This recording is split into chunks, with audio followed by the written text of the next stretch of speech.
Welcome to another episode of Just Cuz, the podcast where two cousins talk about things they love. Just Cuz. And today we are having our long-awaited, highly anticipated episode on the Percy Jackson series. Oh my goodness. Finally. It's finally here. We've been waiting so long, and then we had a holiday break, and now we're just getting into it, and I'm so excited. Mm-hmm. Okay, so as of recording this, the first 4 episodes have come out for the Percy Jackson and the Olympians TV show. It's still so surreal saying that. So this can be part 1 of the review? Yes. Is there 8? Well, I'm not sure. I think there's 8. There's either 8 or 6. There's not 10. Definitely not 10. Maybe. So this could Maybe, either be perfect for a part 1 of a review or not, but either way, this is part 1 of our Percy Jackson review, because we have seen 4 episodes now. We just got done watching the 4th. Sasha, literally just now. Sasha, what did you think of this series? Oh my god. Okay, I can't even describe it in just one sentence. Like, I have to. It's too much. I have too many thoughts. Okay. Yeah. So, starting off, the first 2 episodes dropped at the same time, so let's just talk about them as one. I loved it. It was perfect. It was perfect. It was an incredibly accurate portrayal of the beginning of Percy Jackson and the Olympians, the Lightning Thief. That book has been adapted in many mediums as a film that nobody wants to talk about, and a stage musical that is frankly amazing. It's really good. Never heard of it, but I've only seen the film adaptation, so I've only seen bad adaptations of this. You've never heard of the Lightning Thief musical? No. Oh my gosh. I knew you haven't watched it, but not even heard of it. Wow. Okay. We're gonna have to I'm not in the stage musical world. Yeah, I still like musicals, but don't like musicals. From our last episode, I showed you some great musicals, and you didn't like them. Whatever. Now we're not getting into that. But the Percy Jackson musical, there are a lot of people that have been online saying that the success of the musical, it was a huge success, and it was just touring last year all over the country, and or last year or 2 years ago, something like that.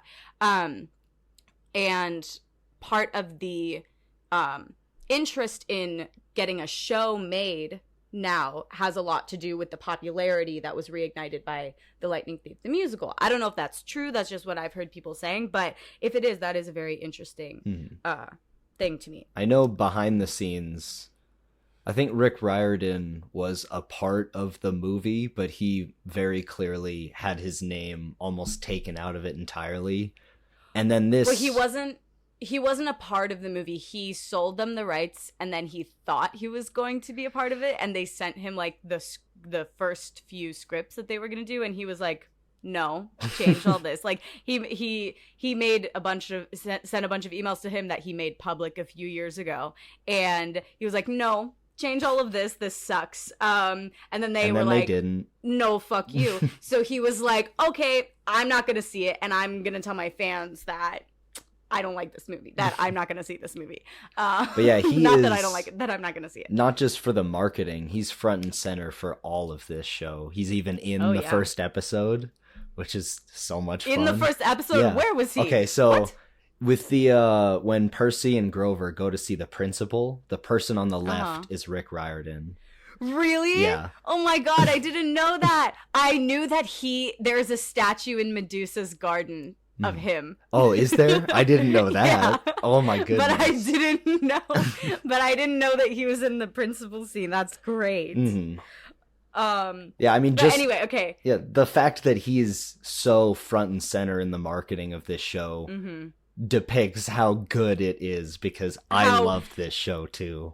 How faithful it is to the books. I think I have a lot more to say about that, but I think we should get into the first episode. I don't think we need to break it down. Okay, if you're listening to this, stop and haven't seen it.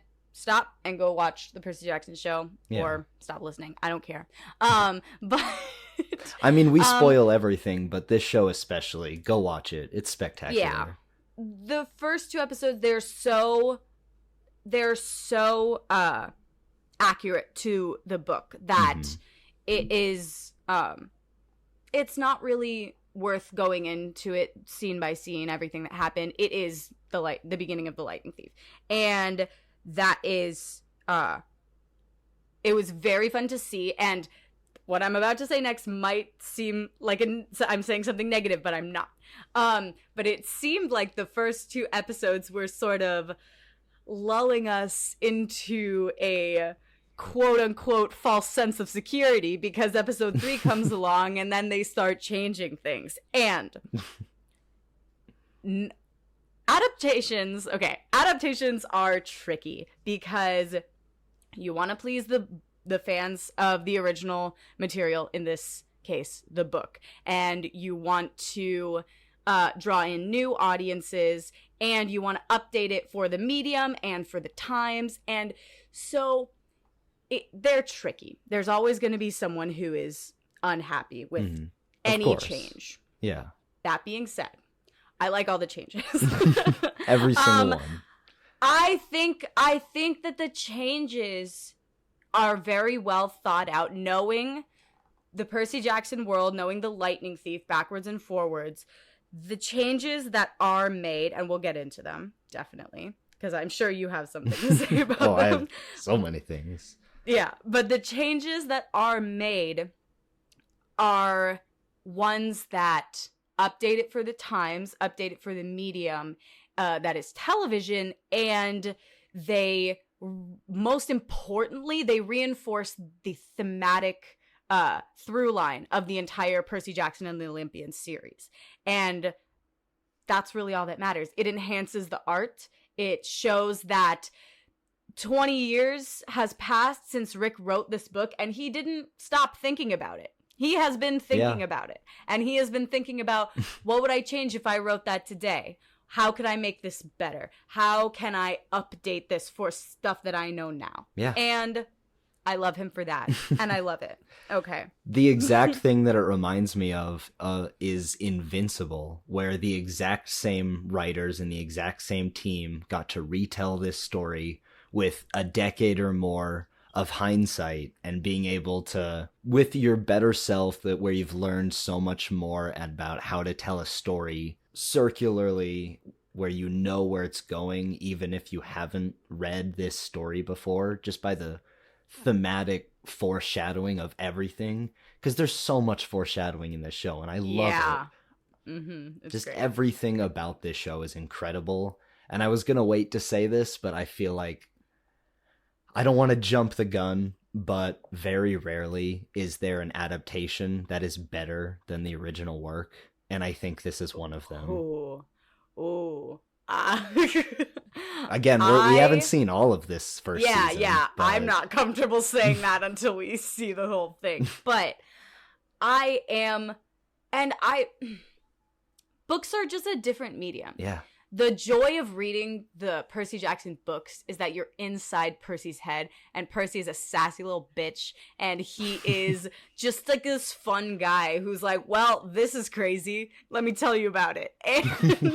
And I love that. And the show is clearly not that, because you can't do that. The show doesn't take place inside Walker Scobell's brain, right?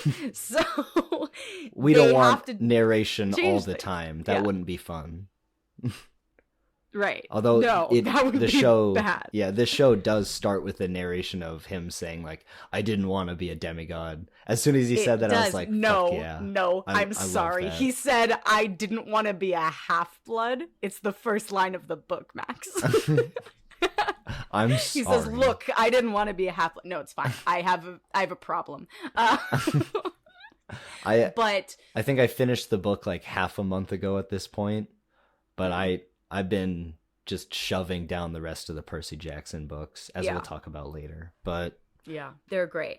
Okay, so first 2 episodes go through Percy getting to camp and the Minotaur Mhm. and capture the flag and Poseidon claiming Percy and Percy, Annabeth, and Grover being charged with the quest. Well, the second episode ends with Percy being charged with the quest. Mhm.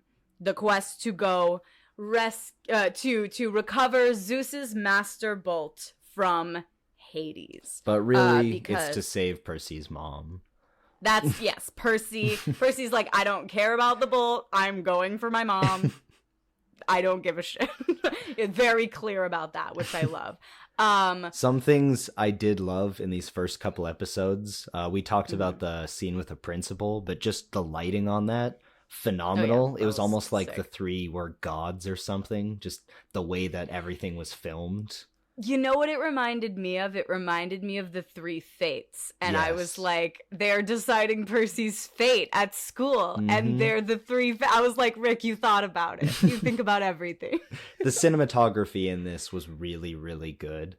There was also the line with the mom, and she's explaining how she chose his name, and it was the reason yeah. Brave the Storm. And I don't think that's in the That book was at all. really good. That was, No, it's not. that was incredible.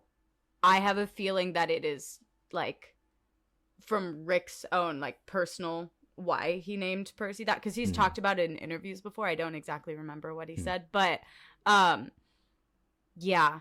Yeah, really like that explanation. The show in general, very well directed, great cinematography. The acting is great. You know, the kids, they're kids. They're not bad actors. There are lots of examples of like bad children actors, and there are kids. Some people online would be like, yeah, they're not as, you know, as what's the word?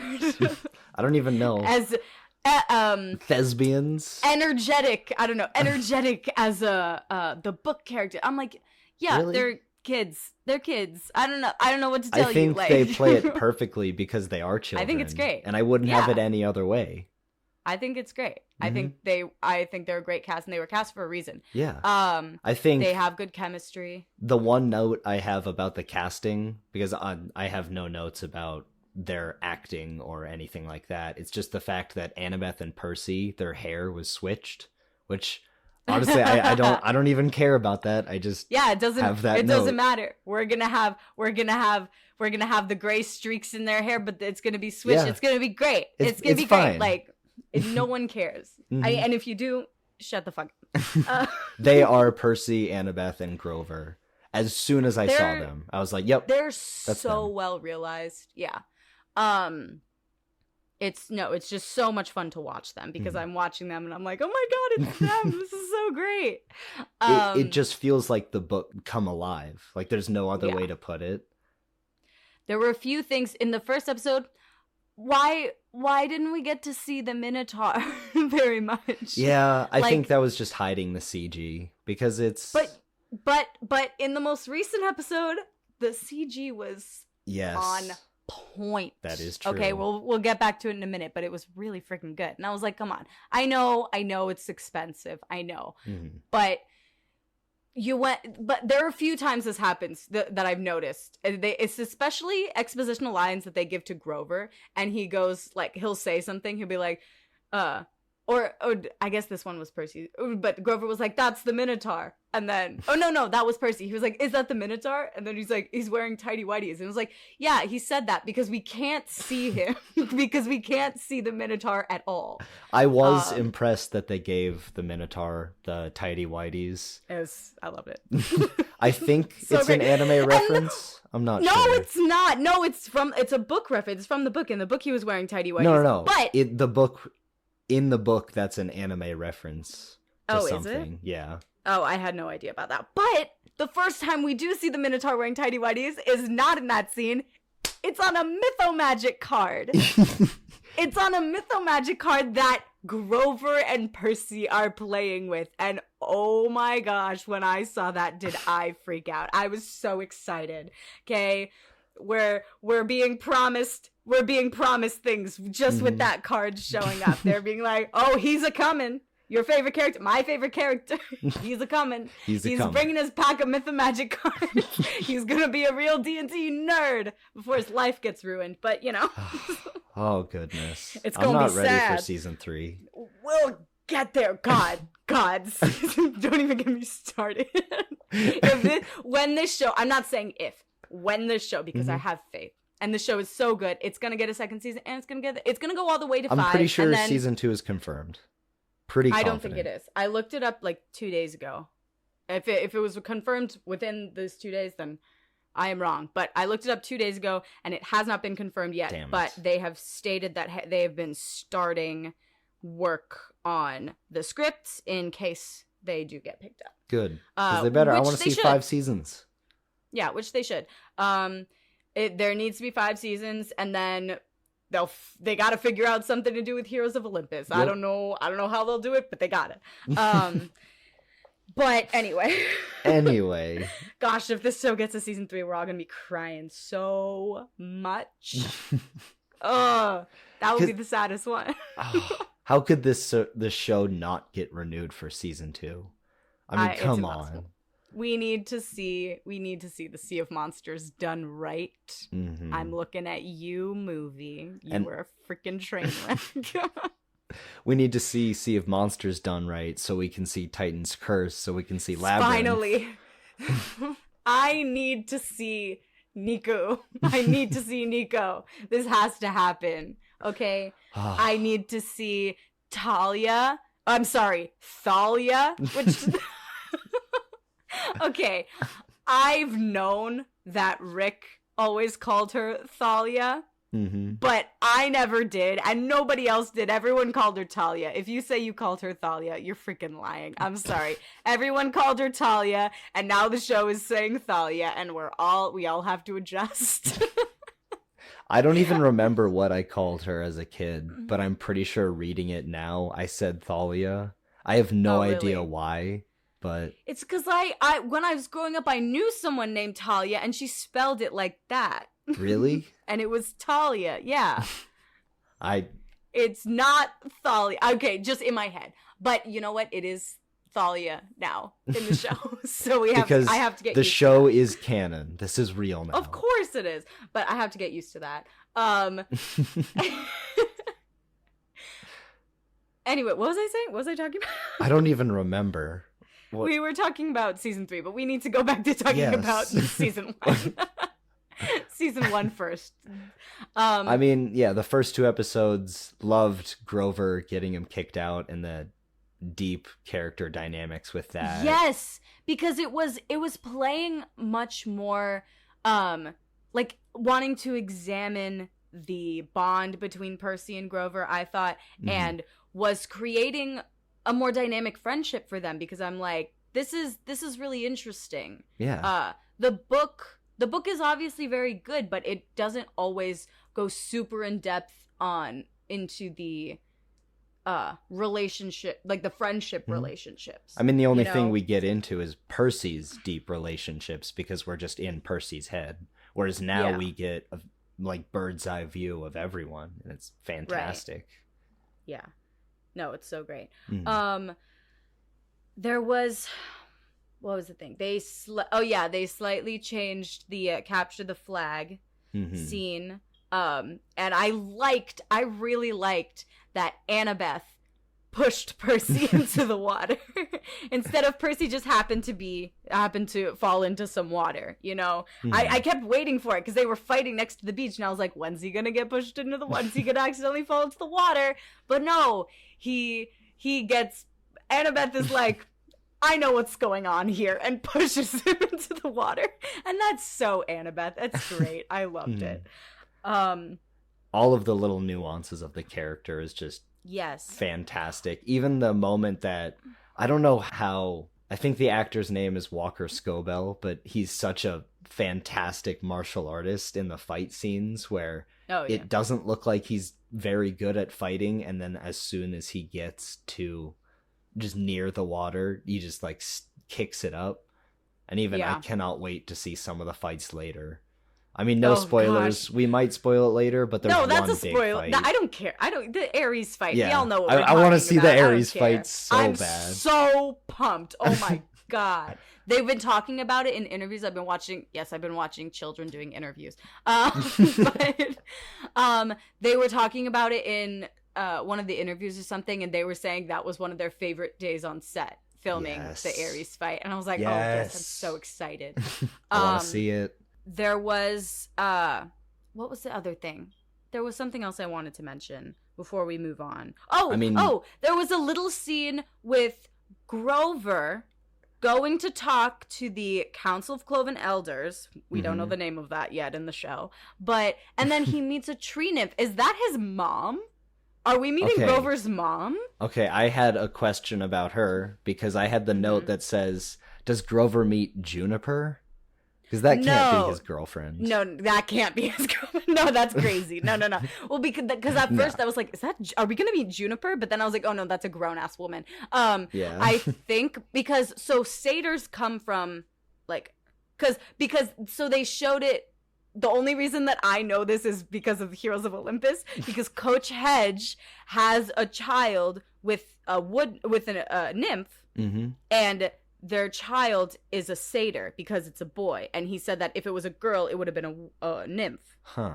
So I'm assuming that that's Grover's mom, that his mom is a tree nymph and his dad was a satyr. And I mean, obviously we know that his uncle and his dad and all the other satyrs have gone off to try and find Pan, and never came back.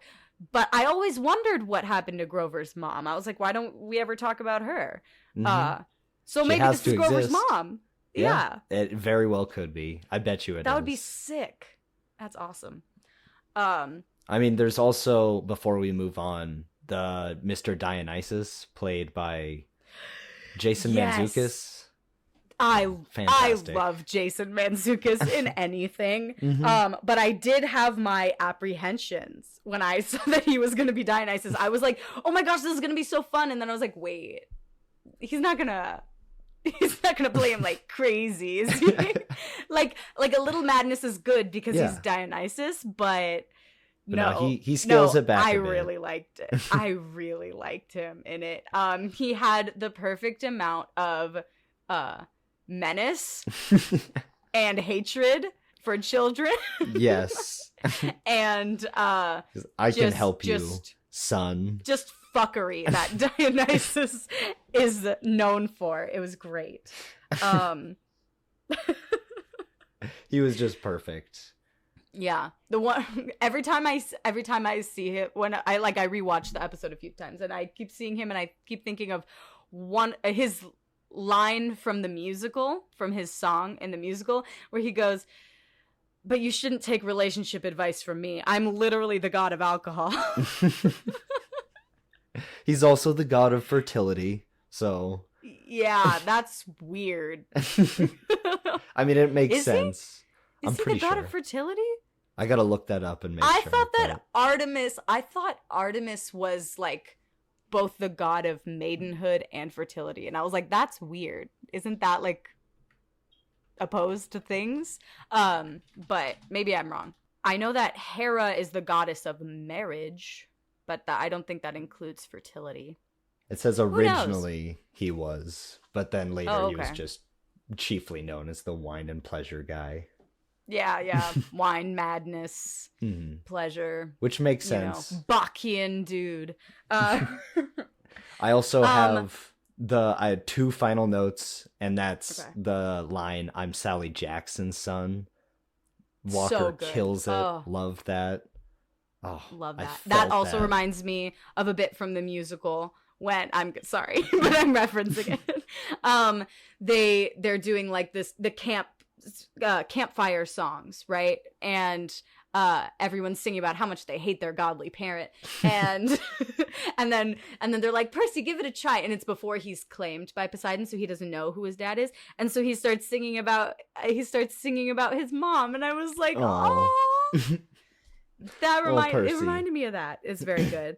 I love the musical and the show. Okay, what was your last note?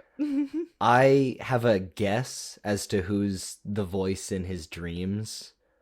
but I am curious as Okay. to who that is. I think it's Kronos.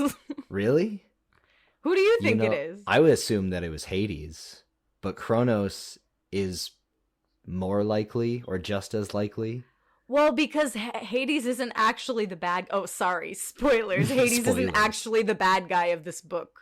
Hmm. Anybody who read the Lightning... It came out 20 years ago, guys. It's not actual spoilers. I mean, everyone knows that the real villain is Kronos. So I keep thinking it's Kronos. That makes but sense to me. I am wondering where the dream is taking place, why this wasteland, barren, Is desert, whatever. Tartarus? And it doesn't look like Tartarus. Tartarus don't is know. like... I mean, from the descriptions of Tartarus, from the books. From Let me push up my nerd from glasses. the third Actually, in Heroes the of books, Olympus, I think. Fourth. Fourth, actually. I haven't read them in a while. I gotta reread them. Third is Mark of Athena. That's the one where they meet, and then that's the one where Percy falls into. Why are you spoiling the whole series? I'm remembering as I'm saying it. Okay. And then I looked at you and I was like, I just spoiled that. Oops. Oh well, who cares? Who cares? If I you're didn't upset, fully explain it. I was get a vague. life. Yeah, it doesn't matter. Who cares? It doesn't matter. Anyway. Anyway. I'm losing my mind. It's happening in real time. So, yeah, I'm wondering what that desert barren land is. And I am also wondering where Percy's prophetic dreams have gone. Because in the book, he has dreams like of shit that's happening. Like he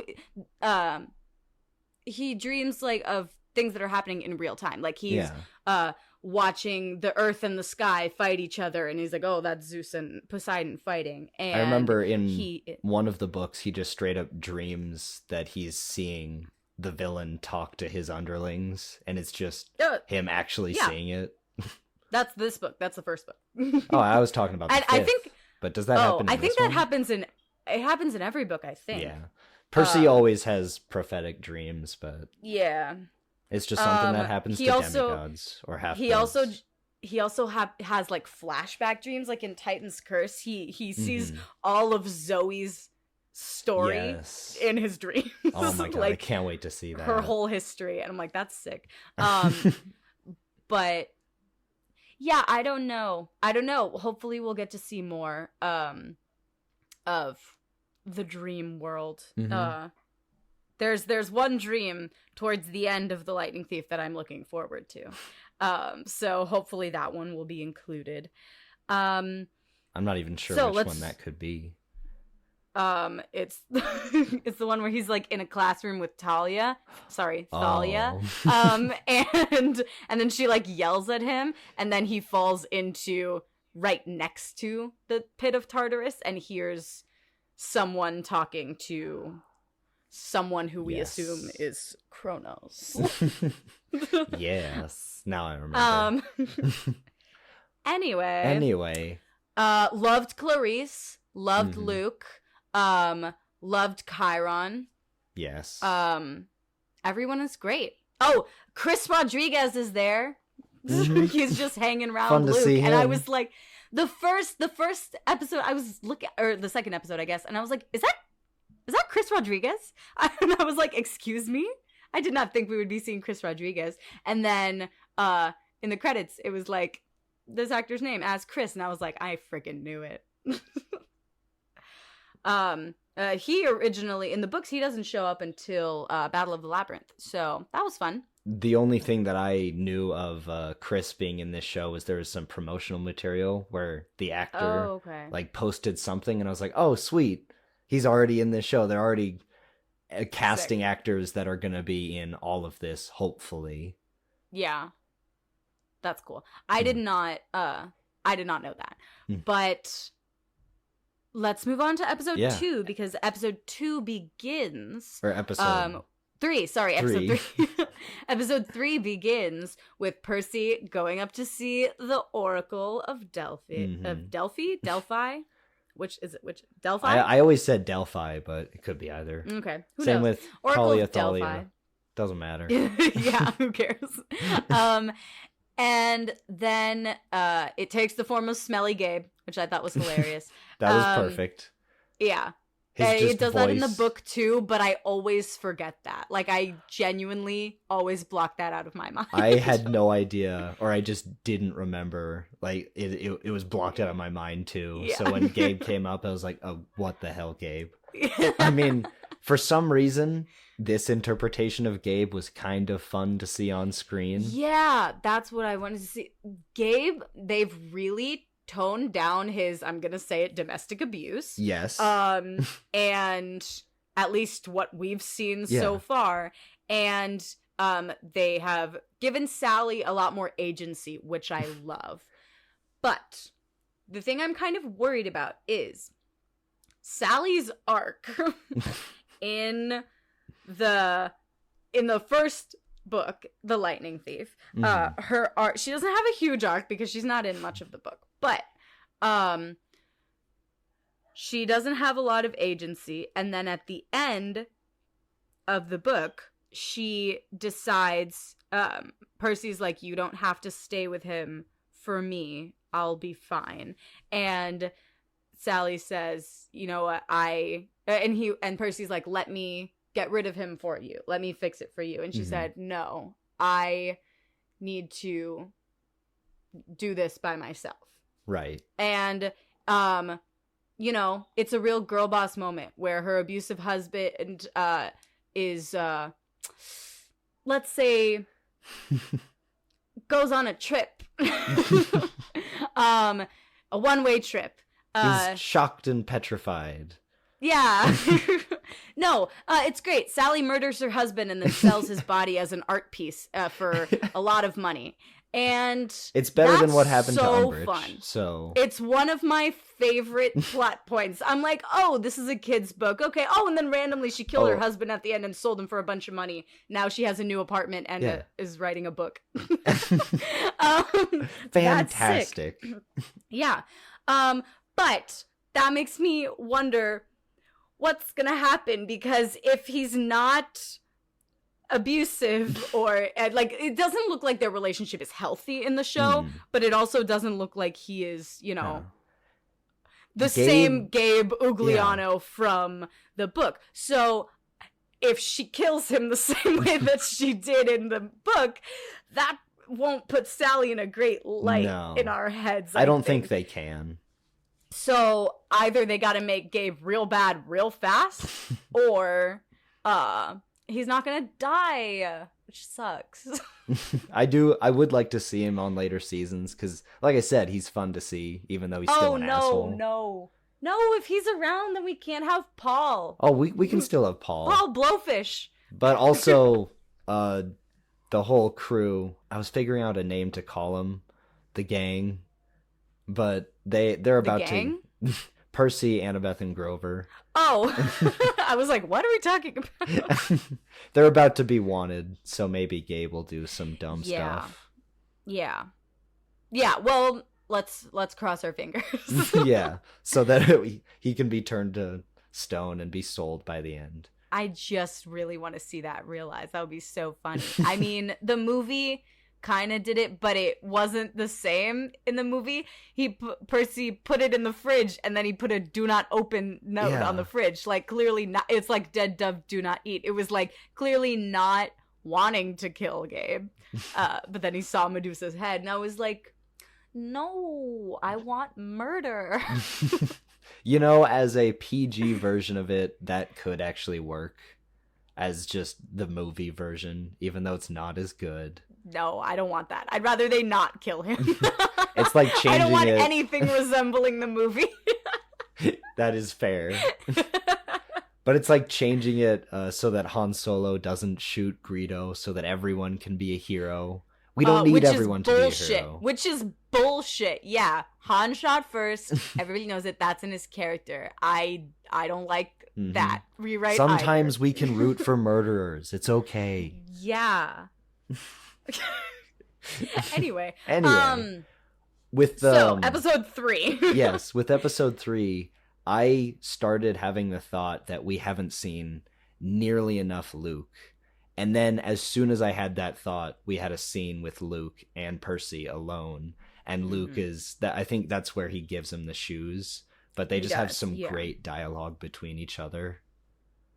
Yeah, that was a great scene. They're doing a really good job with Luke. He is the perfect big brother to Percy. He's really everything Percy wants to be as a demigod. Yeah. And that's so great. So fascinating and fun. Doesn't that suck? Isn't that just awesome? No, because I really like it because, okay. Sorry. Spoiler alert. Luke is the bad guy. Whatever. Everybody He's the knows one who's that. going to betray him. Everybody knows that. We all know that, right? Well, side story, I've been watching this with my girlfriend, who is loving it, by the way, and she doesn't know any of that. So anytime oh my God. Luke is Don't on let her screen, listen to this episode. Yeah, I hope she isn't listening right now. But anytime Luke is on screen, I kind of like peek at her. I was like, what is she thinking? Does she know? What's she thinking? Does she like this child? Please let her think. Are you rooting for or against this child? I love being an adult, caring so much about a children's show. I can't wait till we get the episode where that's revealed. Oh my goodness. Yeah, no, that'll be so fun. But anyway, so what I was gonna say is the Percy Luke relationship in the books is so interesting because Percy and Luke are foils, right? Yeah. Luke is Percy, but he has lost all faith in the gods. Percy is Luke before he did any of that, right? They are and throughout all of the books, Percy goes on that journey where he starts to become disassociated with all the gods, but he never, like disillusioned. Yeah, absolutely. He never fully takes that step into what Luke is. Well, because I mean, let's be honest, Luke's plan's gonna get a lot of people killed, and Percy's just not about that.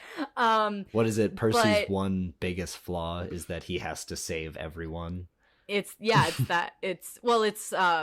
his friends. It's loyalty, and which is Luke does not have that fatal flaw. Yeah. Or does he? Or does he?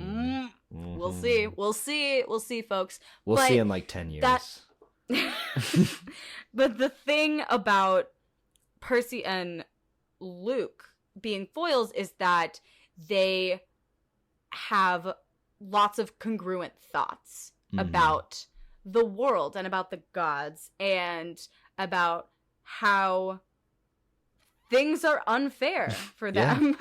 They are mistreated by their parents. They are set out on by monsters, you know. They never get a moment of peace. Most of them die before they turn 18. Yep. They never have a break, and they never get any support other than from Chiron and Camp Half-Blood. And maybe their parents like once every couple years, maybe. But that's not support, is it? No. I mean, I don't know what it was from. It was definitely from a TV show. But there was this one line about parenting, you know, that has always stuck with me whenever I'm watching anything or thinking about anything to do with parents and children. And it's like the kid doesn't know. When you're a kid and you have parents, the only thing that you know is if they're there. You don't know all the stuff that they're doing behind the scenes. You don't know all the stuff that they say they're doing. You don't know that they're going to work to pay the bills, to do this and that, whatever. All that the kid knows is who shows up, right? Who shows up for them. And in this instance, the gods don't show up for their kids, which is a problem, which is why Luke became so disillusioned with the gods, so hateful and resentful towards them. Why why, in his eyes, why his best friend, Thalia, died. Yep. And why he had to help raise a 6-year-old girl that he found on the street. Yeah. Also, why his own mother lost her mind. Yep. And, yeah. So it's very complicated, right? And Percy has a lot of similar feelings, and they are exploring this in the show much earlier and more in depth than they did in the without books. explaining it at all. They're just diving into it and being like, hey, read between the lines. Because if Percy didn't have his mom, that's exactly who he would be. What they're going to reveal Luke to be. Exactly. And that's why it's so interesting to see in the third episode it was in there in the first 2, but it goes deeper in the third and fourth episodes. I think the third episode is just all about trust, which I love. Yeah. It was really great. It goes into how screwed up this quote unquote family really is, you know? And I really love that. Percy and Annabeth and Grover go on the quest. Percy chooses... Yeah. I was going to say they walk by Thalia's tree, which is just great. I was just going to say quickly before that, Percy, they make a whole big thing out of who's Percy going to choose for the quest. And in that scene, we do see Charlie Beckendorf really quickly. I think we see some other people also, other than people we've already met. But I wasn't super sure. The only one I was sure about, I was like, that's Charlie Beckendorf right there. So... I didn't even know. But honestly, I assume everyone has been casted already. Let's hope. I haven't seen any Stoll twins running around, so they're not even actually twins, so it doesn't matter. But I would like to see a cast photo with just like 20 to 30 little kids, and they're all the people. I want to see all of the... Wouldn't that be something? The Camp Half-Blood crew. Yeah. God, that'd be great. We'll get there.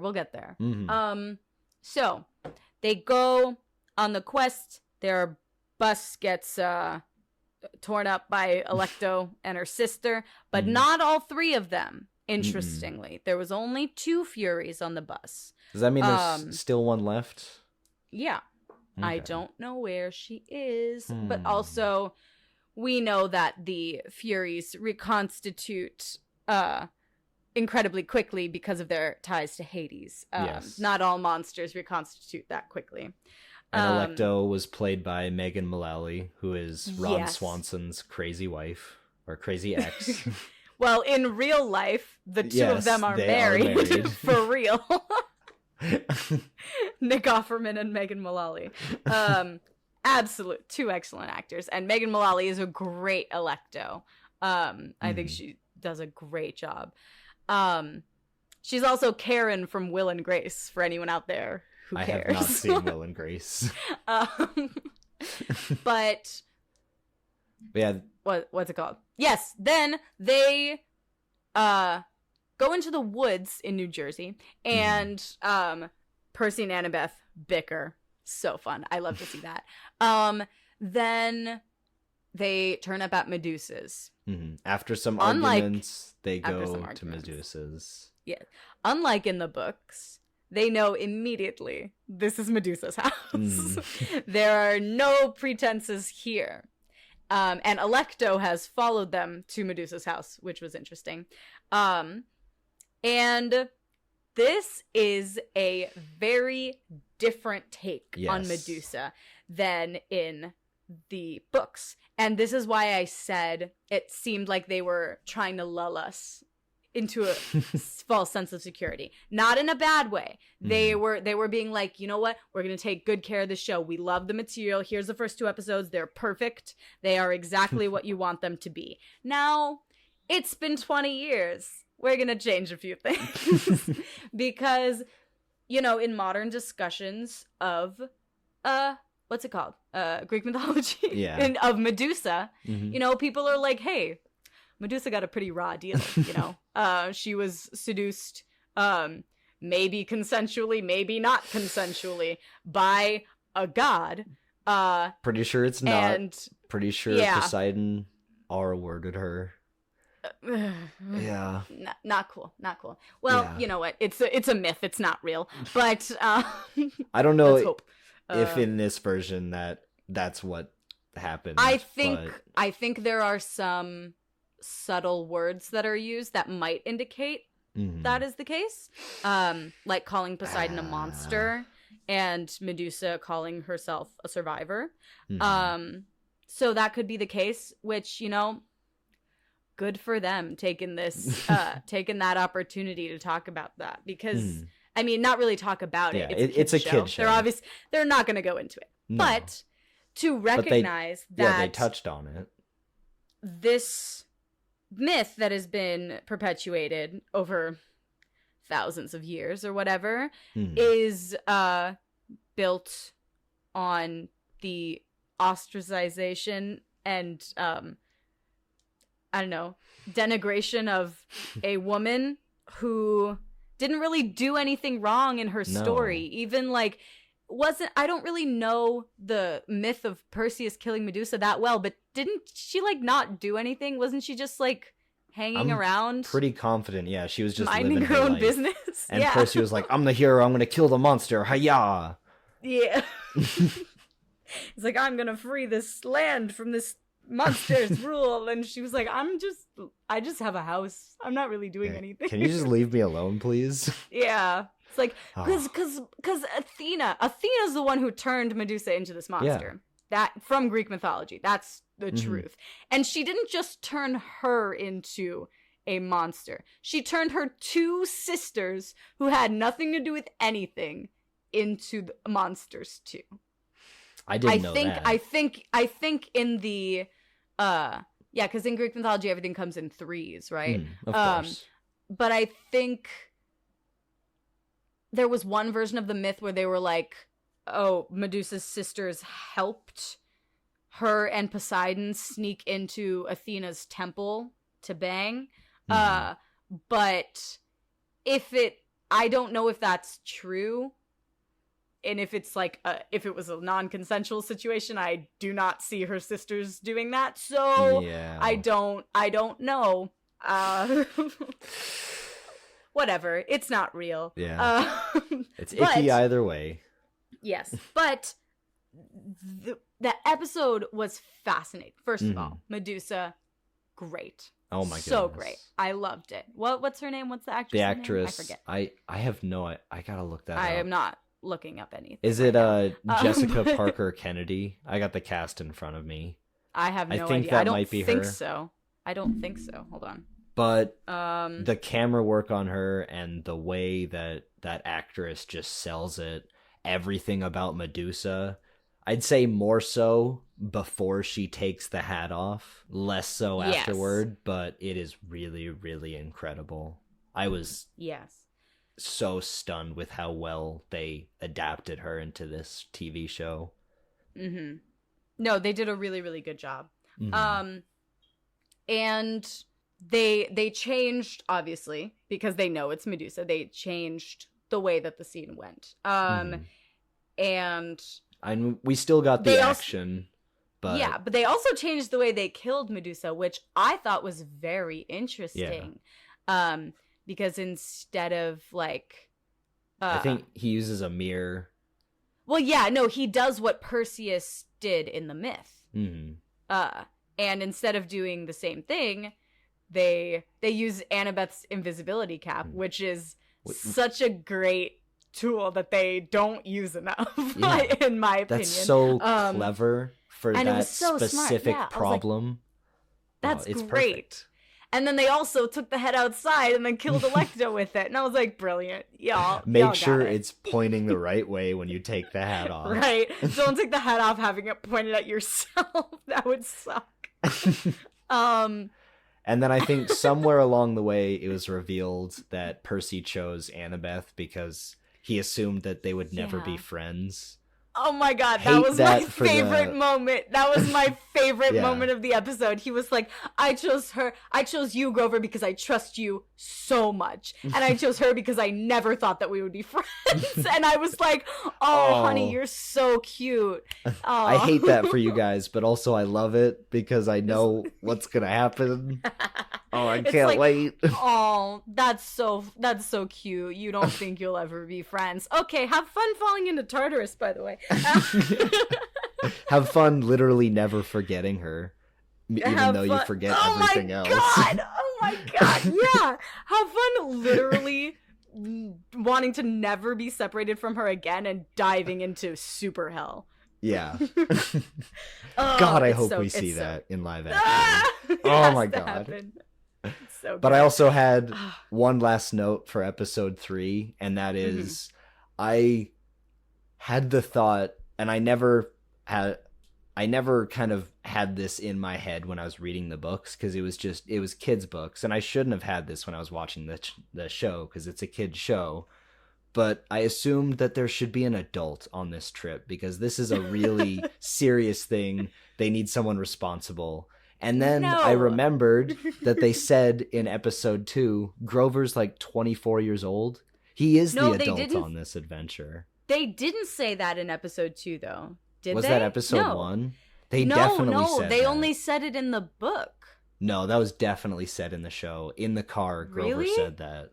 I am I don't remember that at all. 99% positive, slowly losing confidence as I'm saying this. Well, because I don't remember that at all. But the thing about satyrs is he's not an adult, because Mhm. Grover is 28 years old in the books, yes. But relative to his entire age But span. it's because no, not relative to his entire age span. Relative to the rate at which satyrs mature, he is the same age as Percy and Annabeth. Mhm. They are all mentally 11 years old. But I mean, so he doesn't count as an adult just because he's thematically, been alive long. he's the adult just because he's No, the he's heart not. of the group. He's No, he's the not. one who there's makes no sense. adult, and there's no adult, and that's the point.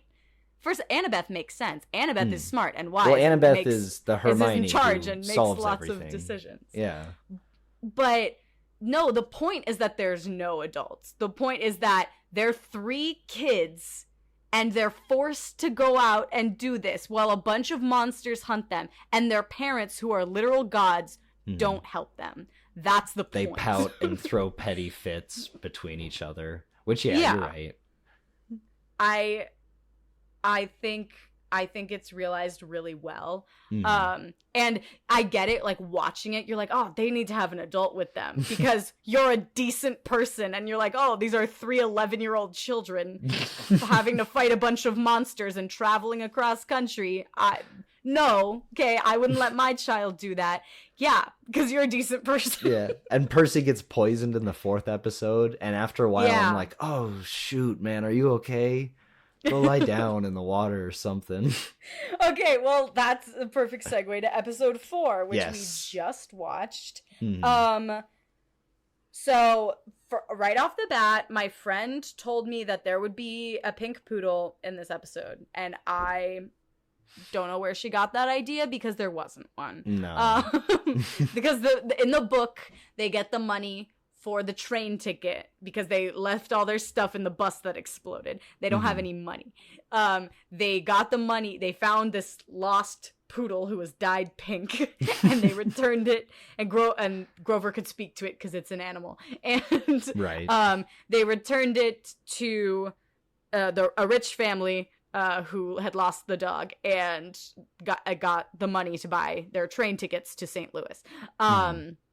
And that's what happened in the books. And my friend was like, oh my gosh, the pink poodle's gonna be in the episode. I heard something about it. And I was like, oh my god, I'm so excited. No pink poodle. They immediately No. start on the train. It's fine.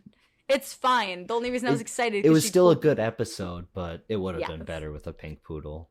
Absolutely, 100%. Pink poodles always make things better. Mhm. No, seriously, don't dye your poodle pink. Don't dye any dog. Yeah, no. Any color. That's really bad. Don't do that.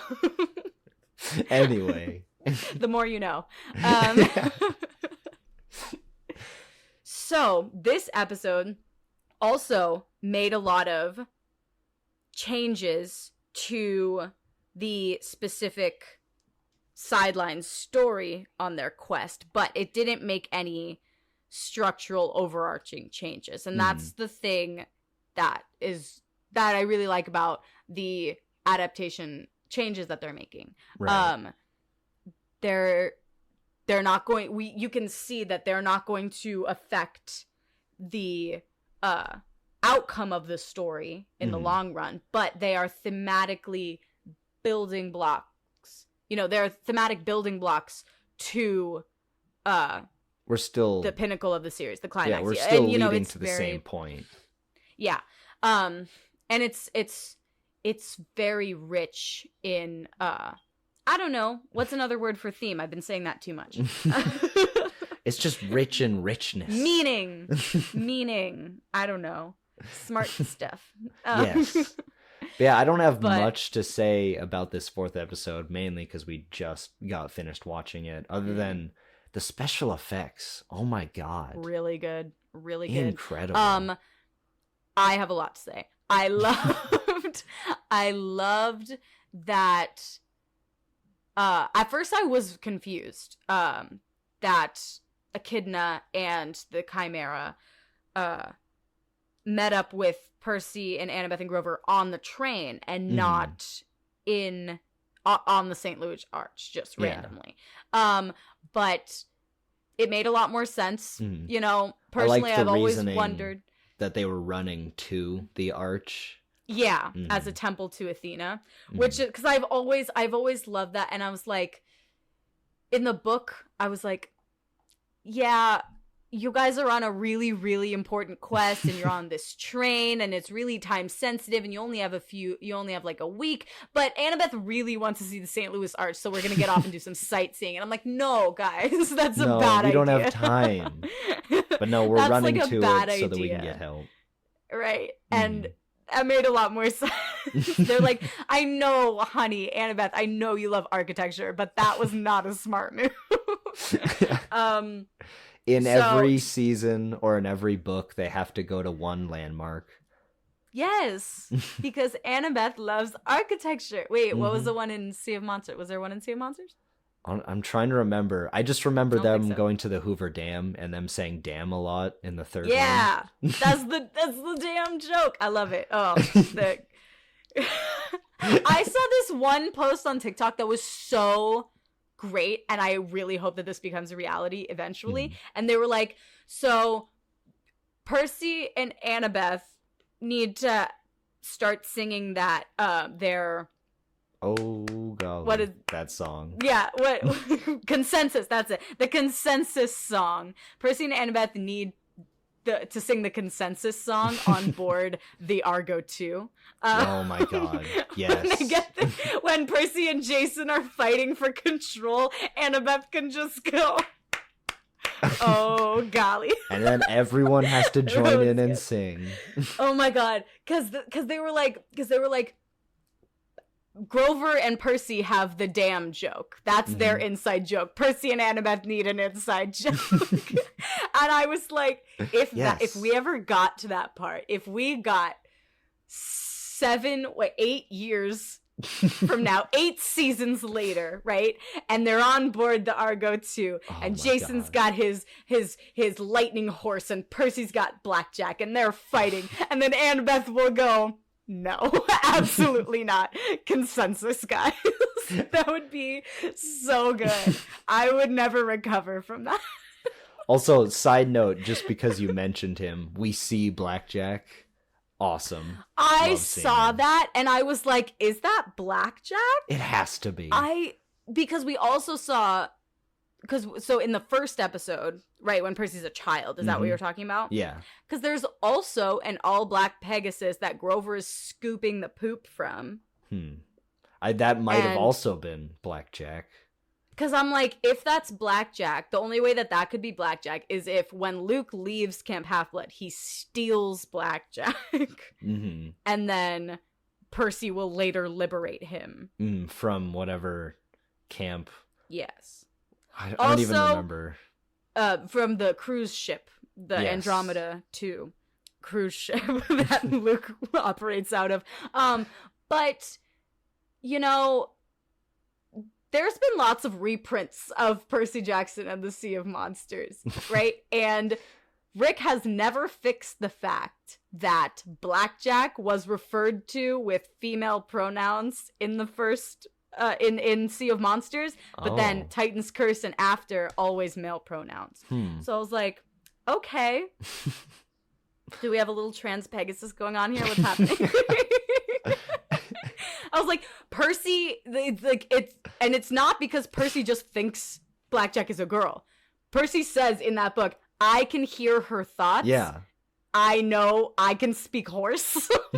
As soon as we hear Blackjack's voice, then we'll know. Which I don't know when I don't that'll know. be. I don't know if we'll know. That's just my little head canon. I think Blackjack is just gonna be a dude, but that's my head canon. Yes. Anyway. Yeah. So we might have 2 Blackjack sightings, 2 unconfirmed Blackjack sightings. Put it on the board. We got 2 sightings. On the conspiracy board. It's just the Charlie Day meme and pictures of Blackjack. Anyway, so they go to the St. Louis Arch. They're running from Echidna and the Chimera off the train, and they go to the St. Louis Arch because it's a temple for Athena. That Annabeth says and it's really interesting. They go into the lobby of the St. Louis Arch, and there was so much in that scene, so much unsaid, so many like things that the filmmaking was pointing out, and I was like, this is great, guys. Okay, they were like, Annabeth was like, this is a temple to Athena, and then Grover was like looking around at the stuff, and he was like, hey, it's kind of a temple to some not great things either. And there was like you know, killing of Native Americans, Manifest Destiny posters, you know, all those terrible things, killing all the buffalo and shit. And then Annabeth is like got like mad. It was like a whole thing, and I was like, damn, okay. There was a lot of effort put into what they had on screen for just the production design. Oh, I loved that. Uncle Rick is like, we are absolutely not letting anything off easy in this show. Okay, yeah. We're portraying the real world, even though it's Greek mythology. But the Greek mythology has always been about symbolizing the real world, which I love. I love it. And also, we get so many good just Percy Annabeth conversations in this episode, okay? Like, the show opens with a little flashback of young Percy and his mom, like, you just gotta breathe. Trying to teach him how to swim. Oh, that was so cute. And that line comes back at the end of the episode. Yeah. Loved that. That was great. And it's great because in the book, like, Percy thinks that's its mom at first. He's like, is that my mom? And he's like, no. But there's 2 really great Percy Annabeth dialogues scenes in this episode. One is at the beginning when they're supposed to be sleeping in the train, and then the other one is right there in the lobby of the St. Louis Arch. That was really good. And then Percy passes out, and they're like, or not passes out, but like falls down, and it's like, oh no, he was poisoned when he got hit by the chimera earlier. Just took a while to affect him. Yeah, which is accurate to the book. In the book, he gets they don't meet the chimera before, and he gets poisoned, and then he gets thrown off the arch, and it's a whole thing. And he's like, well, I'm dead. Online, people have pointed out that if you jump from the arch, you could never make it to the water. Right. And then they make it so that the water grabs him. Yeah, no, everyone was always like, well, how is he going to do it? And I was like, guys, obviously the water's just going to come up and grab him. And that's exactly what happened. And I was like, great. And they did it so well. The camera it was directed so well. The camera work was great. The first when he person. fell into the water. Oh. Yeah. But before that, what I really loved is Annabeth was very prepared to sacrifice herself to the chimera and fight for them at the top, and said, Percy and Grover, you go. And then Percy is like, here, take my sword. And then he pulls the old switcheroo and he pulls her down and he runs up there and shuts the door. And he's barely like, even oh able my to gosh. stand. Yeah. He's still the hero. It was so good. I was like, you guys are already sacrificing yourselves for each other. It's only going to get better from here. Also for Grover too. It's not just that. But no, that was so great. I loved that. And yeah, then the Chimera looked really good, and then it killed Percy. It didn't kill him, but threw him off the arch. It just kind of swatted him, and then it was like, oh, is that it? Okay. And then there was that great shot. I think maybe it was from the Chimera's perspective, but Percy was holding himself, and then he let go, and it kind of went into slow motion or something. It was really good. It was just like a close-up on his hand. It was really good. I loved it. I'm so excited to see Percy talk to the river spirit. I thought that was going to happen in this episode, or not the river spirit. She's a naiad. So she's an ocean spirit. That's why it's a quick conversation. I remember because in the book she's like, oh, I can't be this far away from upstream, this far away from the salt water. I have to go. Yeah. Anyway, maybe we'll see the rest of that in the next episode. Maybe not. Yeah. Oh, I think definitely because she has to give him the pearls. Oh, right. The seashells, right, or whatever. Yeah. So one last thing that I wanted to mention before we move on to our next segment is we didn't talk about in episode 3. It ended with us seeing Hermes. Yes. Oh my God. Totally forgot. Yeah. Can't wait to see more of him. But Hermes was delivering Medusa's head with best wishes from Percy Jackson. And it looked like he already knew what was inside, which obviously he would. You He's Hermes. aren't going to believe this. That was great. And it was Lin-Manuel Miranda, and he was singing in the elevator. He was humming in the elevator, and I said to my screen out loud, I was like, this better be the only time you sing in this show, Lin. He's going to pull some way. I don't need Hermes to be singing. I don't need this to be a musical, okay? I need this to be serious. Okay, no, absolutely not. That was such bullshit. This is Percy Jackson. But no, I don't want it the thing is, I love Lin-Manuel Miranda. I do. But I don't want this turning into the Lin-Manuel Miranda show. Hermes is a very important character in this series because his son is the villain. So he is very prominent and very, very good character in this. And I'm excited, but also apprehensive. I'm trusting Lin-Manuel Miranda to do it right. He's a manual driver. He doesn't like automatic cars. He's the manual for Lin's. I don't know. But I'm trusting him to do it right because I have seen him act pretty well in some things. Yeah. No, I think he's a good actor. I just think that people are like, oh, hey, it's Lin-Manuel Miranda. We got to get him to rap something. No. No. Hermes doesn't need to rap anything. No, absolutely not. He's just the messenger. Yeah. Just don't shoot the messenger. Yeah. Just like Jason Mantzoukas doesn't have to do something weirdly sexual, and Lin-Manuel Miranda doesn't need to rap in this show. Jason Mantzoukas doesn't need to hump a pillow. It's fine. Yeah, whatever. No, I love the direction the show is going. I'm very happy with it. And I can't wait for the rest of the episodes. Yeah. With that, we should move on to the consumption corner where we're just starved for content. Sasha? I'm guessing because it's been a minute since our last episode. We've been consuming quite a bit. But what have you been consuming? Consuming and consuming and consuming. I'm very fat at the moment. As am I. No, I got a little sick over our little break and during the holidays, and I was stuck in bed for a while, so I binged all of Shrinking on Apple TV Plus with Is that the one with Harrison Ford? Harrison Ford, yeah. Okay. And whatever his name, Marshall from How I Met Your Mother. So good. Love that show. Oh my gosh. So great. I also binged almost all of The Morning Show on Apple TV Plus.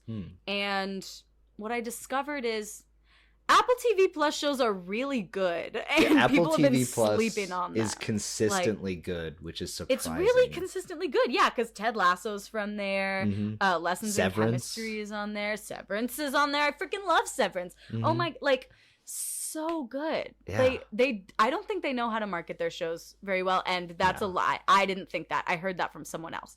But you know, so I agree with whoever said that. Some YouTuber I think that's that very watch. True. Yeah, what have you been consuming? I have more stuff, but you go. I got a bunch of TV shows and movies, but for reading, I was onto the Labyrinth, but I've finished that since, and I'm about halfway through the final 5th one. I already battled for Manhattan.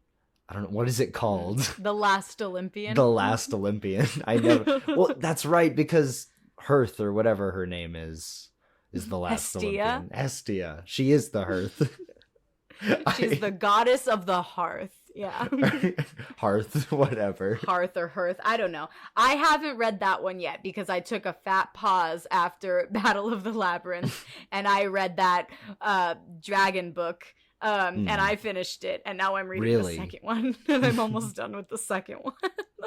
It's not that I like it. I do like it, but I also hate it at the same time. It's fun to hate, read / watch stuff. It's like I really like the world building and the dragons. The dragons are the main bit that I like, but a lot of the writing is not great. The second one is better though. It has better writing, but not better editing. But it's still fun. You know, I'm still having a good time, and then I will stop my break and finish The Last Olympian, which The Last Olympian is definitely my favorite. It's just a long battle, which is fun. It's great. When you do the reread, do you read any of the supplemental books? No.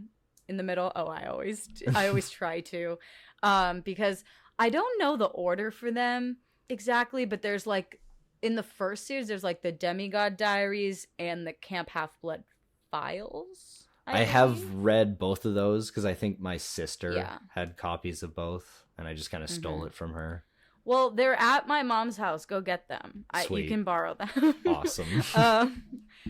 But I think there's one story in one of them. I think it's in the Demigod Diaries that's really important.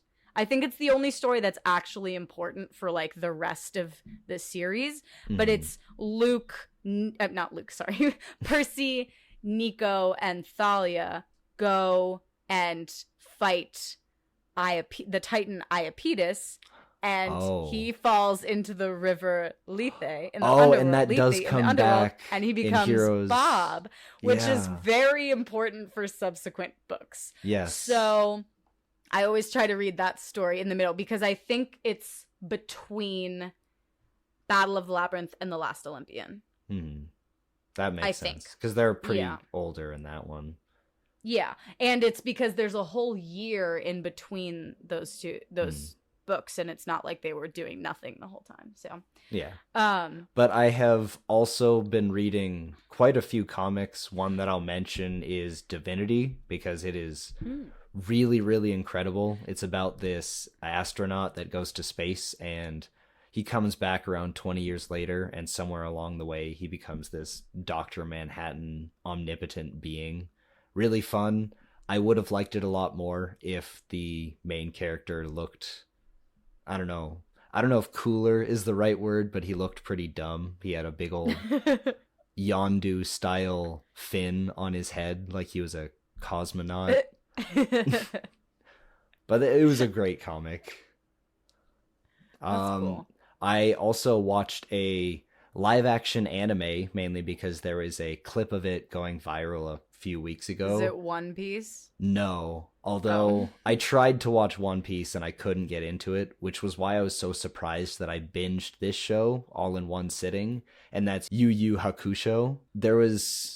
I don't even know how to describe it. Like, I've seen Scott Pilgrim vs. the World and Kung Fu Hustle, which have been some great live action anime looking filmmaking and cinematography, but this is probably the best I've ever seen of that. Obviously, Really? it's still like TV budget, but some of the fighting is the best ever. I mean, I've also seen all of What If season 2. I don't know if it's as good Mm. as season 1, but I still really liked a lot of that. Yeah, I totally forgot to watch that. Honestly, I forgot it came out. I forgot to watch that. My friend told me, and then I still forgot. It's Um, all out, so it's there to binge whenever you yeah. want to. I also forgot that Aquaman came out, which doesn't I bode well for it. I have a whole rant ready to go. Do you want me to say it? Yeah, go for it. Okay, Because I want to so talk about one more thing afterwards. because I was really, really ready to just trash Aquaman 2 because I went and saw it. And honestly, after I'm going to talk about something right after that because after a little bit of thought, Aquaman 2 became just a roller coaster good time. The only reason why it was ever made was because the first movie made $1 billion. There was no reason for this to be made, and the filmmakers clearly didn't necessarily want to. They just did it for a paycheck. There's some really cool fight scenes, but let me tell you, after going to Netflix and watching Rebel Moon, I enjoyed Aquaman 2 a lot more because Oh Rebel Moon, no. I have so much to say about Rebel Moon, and I'll probably save it for maybe even a YouTube video rant essay that because that's what it deserves. Like it Zack Oh Snyder. no. Just give me just give me a little taste because I haven't Yeah. seen it. Well, this was Zack Snyder's movie where he was given basically an infinite budget and he could make whatever script he wants. So this is the time for him to prove himself or prove all the naysayers wrong. And I had some belief in him. And this movie, there's apparently going to be a director's cut, which is ridiculous. Like it's a Netflix movie. Just make whatever the hell you want to make in the first place. Don't make a rated R cut later and then say that it failed because it wasn't the rated R cut. This is a part 1 and there's about 7 characters and it's 2.5 hours long and all of it is just recruiting characters one after another and the characters don't interact with each other and there's only one character that I actually like and they're not even on the crew that we are with on. So I'm kind of just running through, but all of these 7 characters that we pick up one after another, they're just on this ship with each other. And sometimes the main character talks with one of them, and then we pick up another, and then the main character talks to another one of them. They don't talk with one another. They're just there. And it's so stupid. And like I said, there's one that I actually like, and that's a robot voiced by Anthony Hopkins. And he's not in the movie. He does something really cool, and then he just fucks off. And then at the end, you see him again without the sunflower crown. This means nothing to you, but the one thing that I thought was really touching in this movie, he just got rid of it, I guess. And he's like, hey, remember me? I'm going to be in part 2. And I guess I'm going to watch part 2 because I want to see Anthony Hopkins' character. No. But it's really, really, really bad. Watch Aquaman 2 instead. Don't watch Rebel Moon. What if I just don't watch either of them? No, you have to choose. No. Sophie's choice. What is this? I was just gonna say that. Well, that sucks. I actually knew a decent amount about the production of Rebel Moon. And I really wanted to like Rebel Moon because it was that's- going to be Zack Snyder's Star Wars, and it was supposed to be like Magnificent Seven, but Star Wars. Yeah. Or even Seven Samurai, because that's the original pitch, what Zack Snyder wanted. But no, it sucks. I mean, I also forgot that Rebel Moon came out, but to be fair, I don't go on Netflix a lot anymore, so that's probably why. There's not a lot of damn, reason to go on that Netflix sucks. other than Yu Yu Hakusho. That's a great live action anime. Yeah. Well, there were those bad movies that just came out, but do you want to hear about a good movie that came out that I saw? Yes, please. Poor Things. Oh my goodness. Poor Things. I need to watch this. Was incredible. I loved it. I adored it. Don't make the mistake that I did and go see it with your dad.